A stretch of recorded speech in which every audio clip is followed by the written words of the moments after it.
Hello student, आप सभी का स्वागत है। आज हम बहुपद की क्लास नंबर 2 पढ़ने जा रहे हैं। कल हम लोगों ने पढ़ा था बहुपद का बेसिक।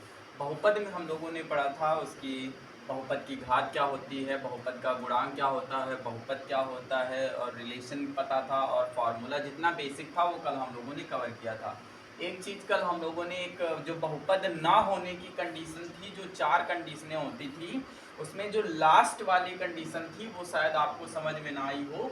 उसमें लास्ट वाली जो कंडीशन थी, जो चौथी नंबर कंडीशन थी कल वाली, बहुपद ना होने की जो कंडीशन चौथी थी, उसमें ये था कि कोई भी अक्षर, अक्षर का मतलब क्या समझते हो? अक्षर का मतलब है, अक्षर का मतलब कोई भी वेरिएबल, कोई भी वेरिएबल आपका बटे में नहीं होना चाहिए। मतलब अगर Q में कोई भी वेरिएबल हो जाएगा तो वो हमारा क्या हो जाएगा? बहुपद नहीं हो जाएगा। ठीक है, ये कल का पोर्शन है, कल वाले में आप थोड़ा सा करेक्शन कर लेना। आज हम पढ़ेंगे द्विघात समीकरण के शून्य ज्ञात करना, शून्यकों व गुणांकों के बीच में सत्यता की जांच करना, यानी find the zeros of the polynomial. पहले हमें जीरो फाइंड करना है, फिर हमें क्या करना है? Relation between zeros and coefficient. तो सबसे पहले हम इनको दो तरीके से पढ़ेंगे, एक पढ़ेंगे टाइप फर्स्ट और एक पढ़ेंगे टाइप सेकेंड। आज हम केवल टाइप 1 की बात करेंगे। टाइप 1 के अंतर्गत हम कैसे सवालों को पढ़ेंगे? टाइप 1 के अंतर्गत हम ऐसे सवाल पढ़ेंगे, ऐसे द्विघात समीकरण जिनमें एक्स स्क्वायर का गुणांक यानी कोएफिशिएंट कितना होता है? केवल एक होता है। इनका कोएफिशिएंट केवल एक होता है, या कोएफिशिएंट ना लिखा हो तो भी आपको कितना मानना है? एक ही मानना है। जैसे आप देख रहे हैं x square plus 7x plus 1, यहाँ पे एक्स स्क्वायर का गुणांक कुछ नहीं है, अर्थात क्या है? 1 है। X square plus 2x plus 1, x square plus 10x plus 14, x square minus 8x, ये सारे जो सवाल हैं एक्स स्क्वायर के आगे जो कोएफिशिएंट है आप देख रहे हैं कितना लिखा है? एक लिखा है। अर्थात ऐसे जो सवाल हैं वो कौन से टाइप के अंतर्गत माने जाएंगे? टाइप फर्स्ट के अंतर्गत माने जाएंगे। ऐसे सवालों को हम करेंगे कैसे, ये हमें यहाँ पे देखना है। जैसे पहला नंबर सवाल हमने उठा लिया,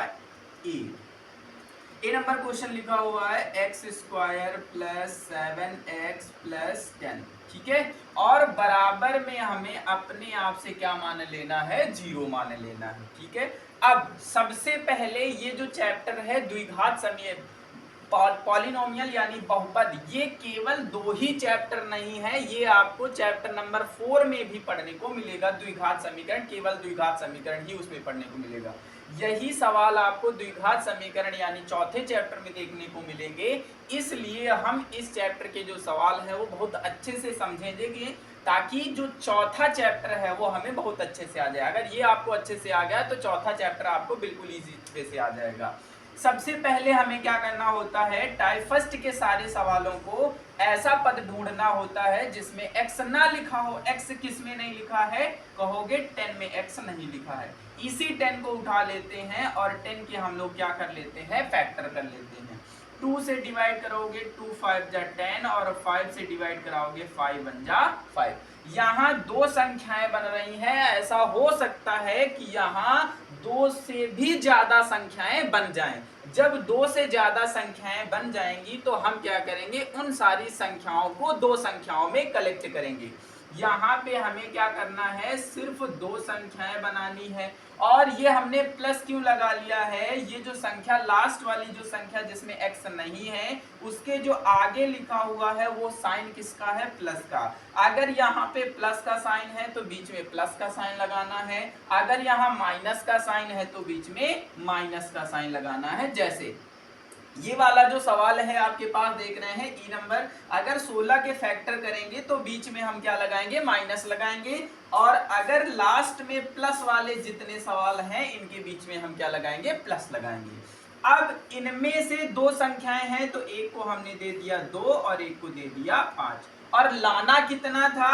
अब लाने के लिए हमें इसके आगे देखना होता है। एक्स स्क्वायर के आगे कितना लिखा है? 7, हमें कितना लाना था? 7, और 5 में 2 जोड़ोगे कितना